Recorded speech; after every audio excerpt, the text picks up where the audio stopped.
ikaze ku makuru agezweho mu gaseke k'amakuru mu karere ndetse n'ahandi ku isi muri kano kanya. Imva rusange ebyiri zirimo imirambo nibura 172 zatawe mu mujyi wa Uvira mu ntara y'Kivu y'Amajyepfo muri burasirazuba bwa Kongo Kinshasa, nyuma y'uko inyeshyamba za M23 ziwuvuyemo nk'uko umutetsi wo hejuru muri leta bibwiye ibiro ntaramakuru Reuters. Izo nyeshyamba zafashe umujyi mu gihe gito mu kwezi k'Ukuboza k'umwaka ushize.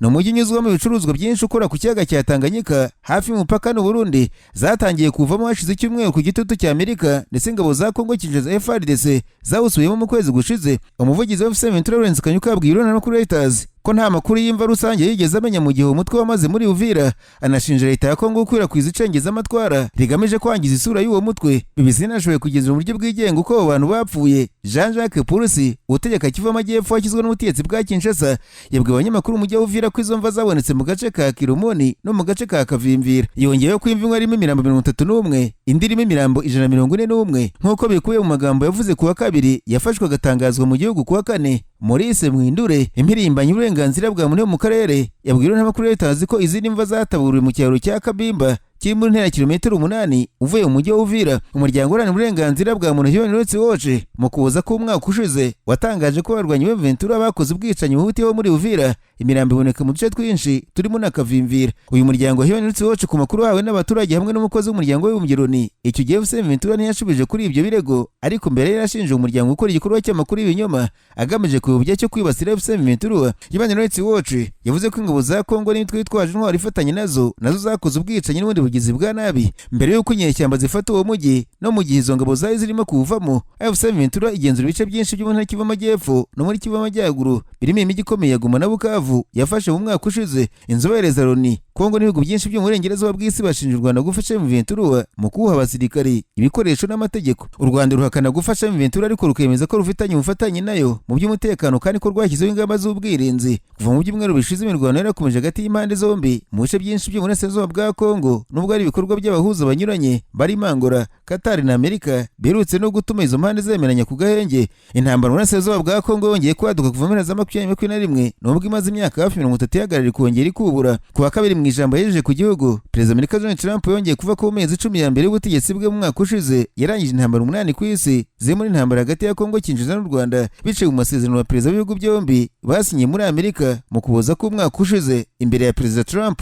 Ntarava muri Kongo Kinshasa ariko imirwano yarakomeje mu bice bitandukanye by'icyaro imbere muri teritwari ya Masisi muri Kongo ku wa gatanu. Intambara zabaye rutavanaho muri iki cyumweru nk'uko umwe mu baturage bari yabivuga. Ibitero bikomeye by'indege za drone hamwe n'intambara zo ku butaka birimo kuvugwa mu bice byegereye cyane santere ya Nyabyondo ku ntera igera kuri kilometero 20 mu majyaruguru ya Masisi santere ku muhanda werekeza Warikare. Imirwano kandi iravugwa mu bindi bice bya Masisi nk'uko umukuru wa societe civile muri ako gace yabwiye ikinyamakuru BBC. Umutwe wa M23 uvuga ko muri iyi minsi drone z'ingabo bigenda hejuru y'imidugudu ituwe abaturage zirekura mu bombe nta gutoranya. Wongera ko bageze ku rwego atigeze abonekaho mbere. Andi masoko y'amakuru atandukanye avuga ko umutwe wa M23 urimo kugaba ibitero byo gusubiza cyangwa se contre offensive nyuma y'ibitero by'ingabo za leta na wazalendo. Impande zombi zishinjanya kurenga kugumvikane ku gahenge no guhagarika imirwano. Mu bintu bikaba byifashe nabi by'umwihariko muri Masisi muri iki cyumweru. Sadiki Vurutere Butundi ukuriye societe civile yabwiye kino kinyamakuru ko abantu bakomeje guhunga ari benshi cyane atari ku by'ukuri naho kujya bafite kuko imirwano isa naho hose bashobora kujya. Sadiki yemeza ko intambara zirimo kuba ari uruhurirane rw'ibitero by'indege za drone hamwe n'imirwano yo ku butaka. Biragoye kugenzura mu buryo bw'igenga no kwemeza amakuru yafashwe n'igice runaka ku mpande zirimo kurwanira muri ibi bice by'icyaro muri Masisi aho ni mu ntara y'Kivu y'Amajyaruguru. Mu byumweru bike bishize abarwanyi ba Wazalendo na FARDC bivuga ko bishubije ibice bimwe na bimwe muri iyi teritwari bahakuye abarwanyi ba M23. Gusa santere zizwi z'iyi teritwari nka Masisi santere, Nyanzare, Rubaya cyangwa se Mweso ziracyagenzurwa M23 kubera imirwano. Sagiti Batundi yavuze ko ibibazo ku baturage birimo kurushaho gukomera kuko bahungira batabona ubufasha. Benjamin Mbonimpa umunyamabanga mukuru wa M23 ashinja amahanga guceceka imbere y'ibitero by'uruhande rwa leta ya Kinshasa aho M23 igenzura.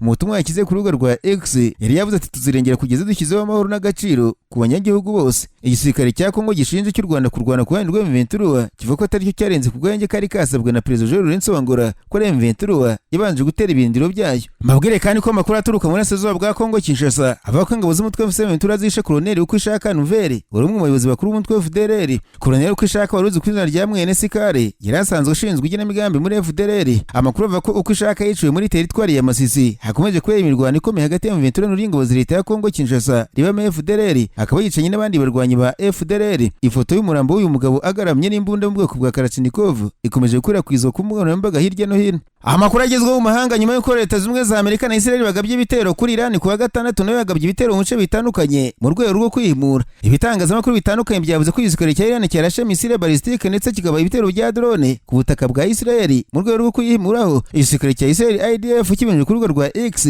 cyemeje ko Iran yarashe muri kiriya gihugu za misile ndetse ko ingabo zacyo zirwanira mu kirere zayemo zirwana no kuzishwanyaguriza mu kirere. Andi makuru avuga ko Iran yagabye ibitero ku bigo bya gisirikare by'ingabo za Amerika biri ahantu hatandukanye mu burasirazuba bwo hagati, birimo ibyagabwe hafi y'ikigo cy'ingabo za Amerika cya Fifth Fleet muri Bahrain ndetse no mu bigo bya gisirikare by'ingabo za Amerika mu bihugu bya Kuwait, Qatar na Leta Zunze Ubumwe z'Abarabu. Amerika na Israel byagabye ibitero kuri Iran mu gihe President Trump avuga ko bikorwa cyangwa se operations binini by'imirwano birimo kuba. Bayemeye ko Minisitiri w'ingabo Israel Katz yavuze ko igihugu cye cyagabye igitero cyo kubirizamo kuri Iran mu gihe ingabo za Israel zivuga ko mu kwimura Iran yarashe ibisasu bya misile ku butaka bwa Israel. Minisitiri w'intebe wa Israel Benjamin Netanyahu yashishikarije abanya-Israel mu moko yose kwitura cyangwa se kwikuraho umutwaro w'igitugu no gushyiraho Iran irangwa mu bwisanzure n'amahoro. President Trump yabwiye abanya-Iran ku isaha y'ubwisanzure iri hafi, abasaba gufata ubutegetsi bwabo. Amafoto agaragaza umwotsi uzamuka hejuru y'umurwa mukuru Tehran wa Iran mu gihe ibiturika byumvikanye mu mijyi itandukanye muri icyo gihugu. Imijyi itanu yo muri Iran yarashweho mu gitero cya Amerika na Israel. Amakuru yavuze ko ibiro by'umutetsi w'ikirenga wa Iran n'ibiro bya Perezida Tehran nabyo byarashweho. Mu kwihorera Iran yarashe ibisasu muri Qatar, Bahrain, Kuwait no muri Emirates Zunze Ubumwe z'Abarabu. Amakuru mu bitangazamakuru byo muri Israel avuga ko Israel yafunze ikirere cyayo ku ndege za gisivile imeye iki gitero cyo mu gitondo cyo kuwa gatandatu. Ibiro n'amakuru TASS byo muri Iran bifite ibiro n'umutwe wihariye wa gisirikare wo mu ngabo za Iran witwa Islamic Revolutionary Guard Corps byatangaje ko ikirere cya Iran nacyo cyafunzwe. Amerika imaze igihe yongera igitutu kuri leta ya Iran kugira ngo yemere amasezerano mashya kuri gahunda yayo ya nucleaire. Kuwa gatanu Trump yavuze ko atishimiye aho Iran ihagaze mu biganiro kuri nucleaire. Ibitangazamakuru byo mu mahanga kenshi byangirwa kujya gutara amakuru muri Iran byo bikagabanya cyane ubushobozi bwabyo bwo kubona amakuru y'ibera imbere muri icyo gihugu. Minisitiri w'intebe wa Israel Benjamin Netanyahu yavuze ko ubutegetsi bwa Iran butagomba kugira intwaro kirimbuzi za nucleaire. Mu itangazo yasohoye Netanyahu yavuze ati bavandimwe abaturage ba Israel, mu kanya gato gashize Israel na Leta Zunze za Amerika twatangiye operasiyo yo gukuraho inkeke ku kubaho kwacu iterwa n'ubutegetsi bw'iterabwoba bwo muri Iran. Shimiye inshuti yacu ikomeye cyane President Trump kubw'ubuyobozi bwe bwanditse amateka. Mu myaka 47 ubutegetsi bwa Yatura bwakomeje gutera hejuru ngo urupfu kuri Israel, urupfu kuri Amerika. Bwamenye amaraso yacu bwica abanyamerika benshi, butsembatsemba abaturage babwo bwite. Ubutegetsi bwica bw'iterabwoba ntibugomba kugira intwaro kirimbuzi za nucleaire zatuma bushobora guteza inkeke kunya ku muntu yose. Igikorwa cyacu duhuriyeho na Amerika kizatuma uburyo bwo gutuma abanya-Iran bose b'intwari bafata icyemezo ku buzima bwabo. Netanyahu yashishikarije abanya-Iran bose mu moko yose kwitura umutwaro w'igitugu no gushyiraho Iran irangwa mu bwisanzure n'amahoro. Yinginze abanya-Israel ngo bakomeze gukurikiza amabwiriza bahabwa n'ubuyobozi bukuru bw'ingabo. Ava ku minsi iri imbere muri operation yiswe Dread of the Lion cyangwa se umutono w'intare ugenekereje mu Kinyarwanda bizasaba kwihangana no gushikama. Ati twese hamwe turi kumwe, twese hamwe tuzarwana kandi twese hamwe tuzatuma Israel ibaho ubuziraherezo. Mu butumwa bwa video y'iminota 8 yatangaje ku rubuga nkoranyambaga Truth Social, Trump yavuze ko Amerika yatangiye ibikorwa cyangwa se operations binini by'imirwano muri Iran.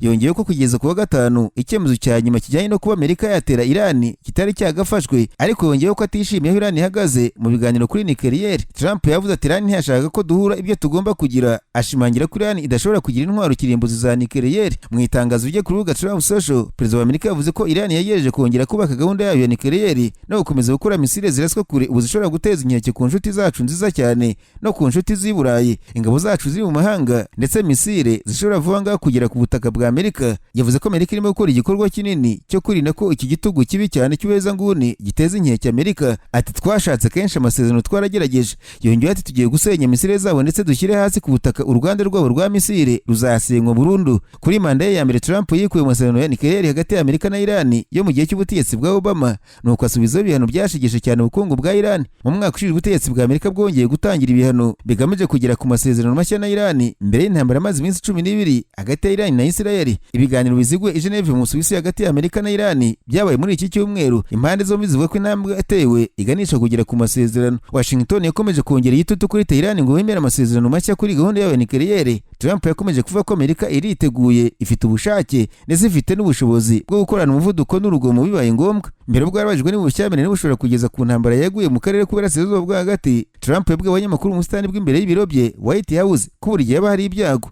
Yongeraho ati igihe habaye intambara haba hari n'ibyago by'ikintu icyo ari cyo cyose, icyiza n'ikibi. Idoha mu murwa mukuru wa Qatar humvikanye ibiturika mu gihe Minisiteri y'Ingabo ya Qatar yavuze ko yafashe misile nyinshi, uko bigaragara zerekezaga ku kibuga indege za gisirikare cya mbere kinini cyane cya Amerika muri aka karere. Minisiteri y'Ubutegetsi bw'igihugu ya Qatar yavuze ko ibyo bitero ntacyo byangije. Ibiturika byanumvikanye muri Emirates Zunze Ubumwe z'Abarabu, muri Bahrain no muri Kuwait. Ibiro ntaramakuru bya Leta Zunze Ubumwe z'Abarabu byavuze ko umuntu umwe yishwe nyuma y'uko icyo gihugu gifashe imisile za Iran. Muri Bahrain, ibiro ntaramakuru bya leta byatangaje ko misile zakubise ku kigo cya gisirikare cy'ingabo zirwanira mu mazi za Amerika, kikaba ari icyicaro gikuru cy'amato y'intambara ya Amerika azwi nka USAF Fleet. Ntibisobanutse ibyangiritse. Iran yarasezeranyije kurasa ku bigo bya gisirikare bya Amerika byo mu karere mu gihe yabitewe. Leta y'Ubwongereza yavuze ko idashaka kubona intambara yagutse mu karere k'uburasirazuba bwo hagati. BBC yumva ko Ubwongereza nta ruhare bwagize muri icyo gitero. Hagati aho Perezida Kim Jong Un wa Korea y'Amajyaruguru yatangaje ko afite umugambi wo kwagura intwaro za kirimbuzi z'igihugu cye no kongera intera zishobora kuraswaho, asaba Leta Zunze Ubumwe za Amerika kwemera no kubaha ko igihugu cye ari igihugu gifite intwaro za kirimbuzi. Kim yavuze ko Amerika na Korea ya Ruguru bishobora kubana neza, ariko bikaba bishoboka gusa mu gihe Amerika yemeye ko intwaro za kirimbuzi za Korea ya Ruguru zidakurwaho. Yatangaje ibyo mu nama y'ishyaka iba buri myaka 5 yabereye mu murwa mukuru Pyongyang. Abasesenguzi babona ko bishobora gusiga umuryango ufunguye ku biganiro bya Perezida wa Amerika Donald Trump mbere y'uruzinduko rwe mu Bushinwa muri Mata w'umwaka. Ariko Kim yakiye intege icyizere cy'uko abaho kunoza umubano na Korea y'Epfo, ayita umwanzi wa mbere w'indengakamere wa Korea y'Amajyaruguru. Kim asubirwa muri igitangazamakuru cya leta avuga ati Washington niba uko duhagaze ubu ku bijyanye n'intwaro za kirimbuzi nk'uko biteganywa n'itegeko nshinga kandi ikareka politiki yayo y'ubugome, nta mpamvu yatuma tutabana neza nabo. Kim yavuze ko ejo hazaza umubano hagati ya Amerika na Korea y'Amajyaruguru hazaterwa gusa n'imitwarire ya Amerika. Ati yaba kubana mu mahoro cyangwa se guhangana iteka, twiteguye byombi kandi si twe tugenda mu mahitamo. Yanavuze ku gihugu cy'abaturanyi cya Korea y'Epfo, yavuze ko tuzakura burundu Seoul mu cyiciro cy'abavandimwe. Yongera ko igihe cyose Korea y'Epfo idashobora kwikora mu miterere ya politiki y'akarere yo kugirana umupaka natwe, inzira rukumbi yo kuba umutekano ari uko bareka burundu ibyayi natwe kandi bakaduha amahoro. Umusesenguzi umwe yabwiye AFP ko amagambo mashya ya Pyongyang agaragaza intego yo gukomeza umubano na Amerika mu buryo bwigenga batanyuze kuri Korea y'Epfo. Kim yagaragaje gahunda ya Pyongyang yerekeye intwaro za kirimbuzi. Ati tuzibanda ku mishinga igamije kongera umubare w'intwaro za kirimbuzi no kwagura uburyo bwo kuzikoresha mu bikorwa bya gisirikare. Nubwo hashyizweho ibihano mpuzamahanga bimaze igihe kirekire, Korea y'Amajyaruguru yakomeje kubaka ubushobozi bwabo bw'intwaro kirimbuzi. Inakora kenshi igerageza za misile zo mu bwoko bwa intercontinental zishobora kuraswa zikagera ku yindi migabane nubwo zibujijwe.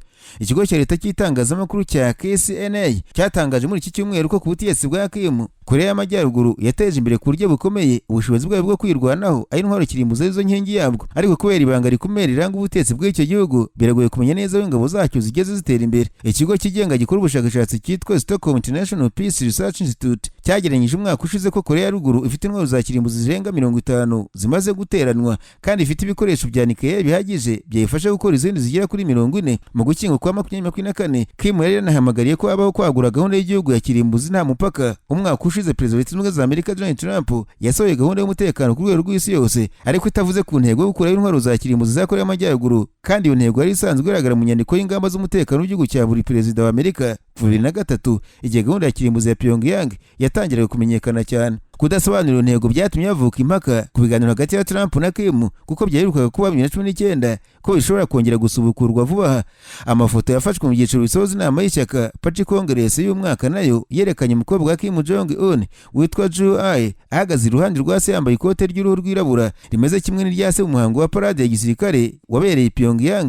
Mu ntangiriro z'ukwezi urwego rw'ubutasi rwa Korea y'Epfo rwatangarije abadepite ko Kim yahisemo Joo Ae bikekwa ko afite imyaka 13 nk'uzamusimbura.